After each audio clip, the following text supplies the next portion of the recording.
एक और सवाल पर्सनल लाइफ का, फिर हम पॉलिटिकल वाले मुद्दे पे जाते हैं। बताएं। आपकी डेट ऑफ बर्थ मैंने सर्च की 26 अगस्त 1994। 30 साल हो गए। हमारे समाज में ना 25-26 साल जैसे क्रॉस करती है ना लड़कियां, तो पड़ोस वाली आंटी और दूर की बुआ और चाची वो पूछने लगती है भाई शादी कब होगी, तो लड़की की उम्र निकलती जा रही है, लड़का नहीं मिलेगा आगे। अच्छा तो क्या ख्याल है?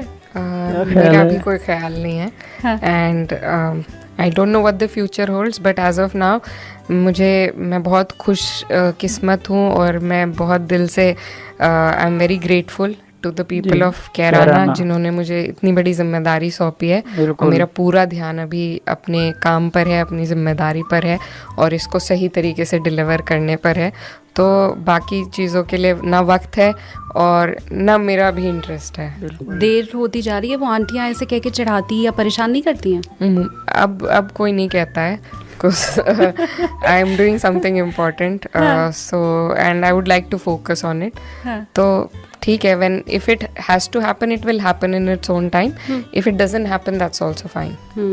अच्छा, आंटियाँ आपको भले नहीं परेशान करती होंगी, मैं नहीं जानती आपने कितना देखा है या नहीं, लेकिन जब मैं सर्च कर रही थी आपके बारे में तो मैंने देखा कि बहुत से यूट्यूबर्स ने ऑलरेडी आपकी शादी किससे होने वाली है ये पर्चा भी छपवा रखा है कि पक्की खबर है, ऐसे करके उन्होंने छाप रखा है।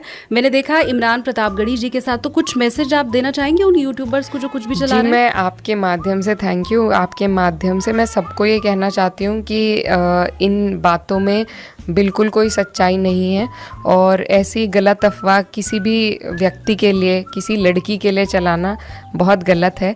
और मुझे बहुत अफसोस होता है वो देखकर, और मैं सबसे गुजारिश करना चाहूँगी कि ऐसी वीडियो बनाना बंद कर दें, और मुझे बहुत तकलीफ़ होती है इनसे, और मेरे परिवार को भी। एंड आई एम श्योर कि जब इकरा जी ने खुद ये कह दिया है कि उन्हें तकलीफ़ होती है, तो अब सुधर जाने का वक्त है। और आई एम श्योर, और मैं पूरे फुल सपोर्ट में हूँ, एक लड़की होने के नाते भी मैं समझ सकती हूँ कि जब इस तरह की अफवाह उड़ाई जाती है और आपके काम की जगह इन चीज़ों को तरजीह दी जाती है, तो आपको बहुत बुरा लगता है। बिल्कुल। अब मुद्दे की बात, जैसा आपने कहा भी था, लॉ स्टूडेंट आप रही हैं, और भारत में एक नहीं कई कानूनों को लेके इस वक्त बहुत बहस छिड़ी हुई है, अदालतों को लेके, सर्वोच्च अदालत को लेके, निचली अदालतों को लेके।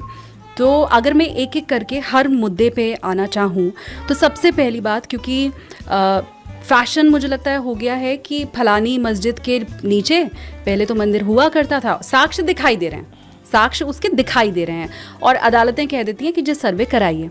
एक लॉ स्टूडेंट होने के नाते और एक नेता होने के नाते आप कैसे देखती हैं? क्या करना चाहेंगी, कैसे देखती हैं? Thank you for this question. I think देखिए, अब से मैं I will go back to history. रहमतुल्लाहि ताला व बरकातहू।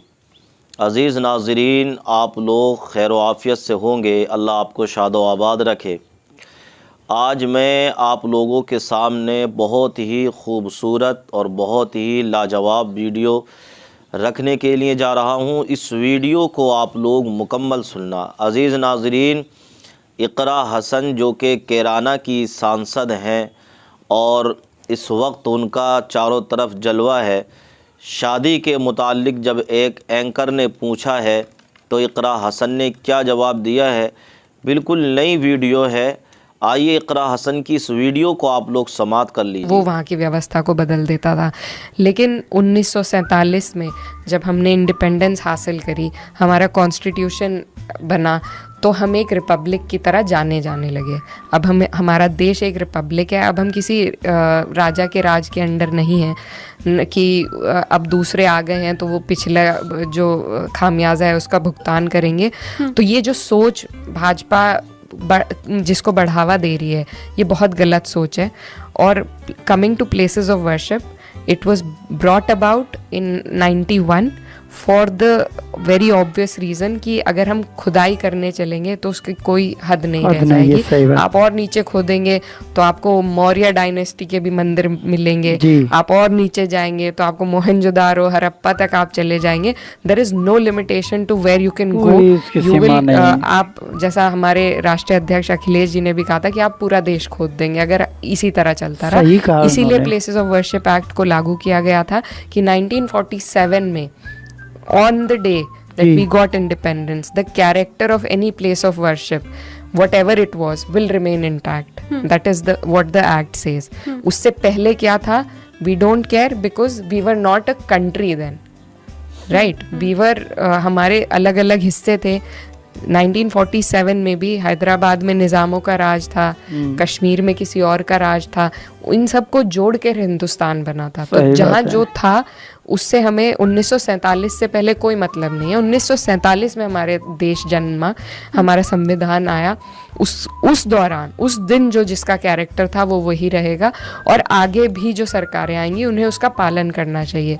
और इनफैक्ट यही बात मैं आज अपनी स्पीच में, कि संविधान के प्रावधान होने के बावजूद ये जो गलत नियत से सरकारें, they are trying to exceed the limitations put in place by the constitution, हर रोज़ उसे छेड़ा जाता है, और फिर supreme court has to intervene and put it back in its place. But that whole process and the time that process takes, उस वक्त में इतना नुकसान हमारे समाज के ताने बाने का हो जाता है कि जिसकी भरपाई हम कई सालों तक नहीं कर पाएंगे। तो मुझे लगता है ये बहुत गलत है।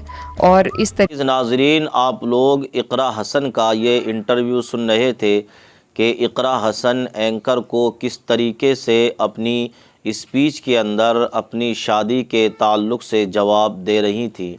और इकरा हसन ने बिल्कुल वाज़े और साफ़ किया कि मेरी उम्र 30 साल की अगरचे हो चुकी है, मगर अभी शादी के ताल्लुक़ से कोई भी ख़याल, कोई भी विचार नहीं है। अभी हम जो है सियासत पर और लोगों की समस्याओं को लेकर जो है मैदान में उतरे हुए हैं। अज़ीज़ नाज़रीन, तो ये वीडियो आप लोगों को अच्छी लगी होगी। अगर अच्छी लगी हो तो लाइक करते चले जाइए, कमेंट और शेयर करते चले जाइए। अस्सलामु अलैकुम वरहमतुल्लाहि वबरकातुहू।